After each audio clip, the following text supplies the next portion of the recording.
শুভ সকাল সবাইকে। আজ সকাল থেকে প্রচণ্ড বৃষ্টি আমাদের এদিকে। ঝুমঝুম শব্দে চারপাশ একদম ঠান্ডা। সকাল সকাল উঠে ব্রাশ করে দুধ মুড়ি খেয়ে রান্নাবান্নার ব্যবস্থা নিচ্ছি। যতই বৃষ্টি হোক না কেন, পেট তো আর বৃষ্টি বুঝবে না, খেতেই হবে। গাটি কচু আর করলা ভাজি রান্না করব।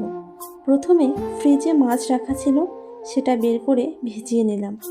মাথাটা দিয়ে গাটি কচু রান্না করব। এদিকে ভাত বসিয়ে দিয়ে চুলায়, অন্যদিকে করলা, গাটি কচু, পেঁয়াজ, লঙ্কা, রসুন কেটে নিয়েছি। করলা ভাজিতে একটু আলু দেব। আলু না দিলে করলা ভাজি প্রচণ্ড তিতো করে, খেতে ইচ্ছে করে না।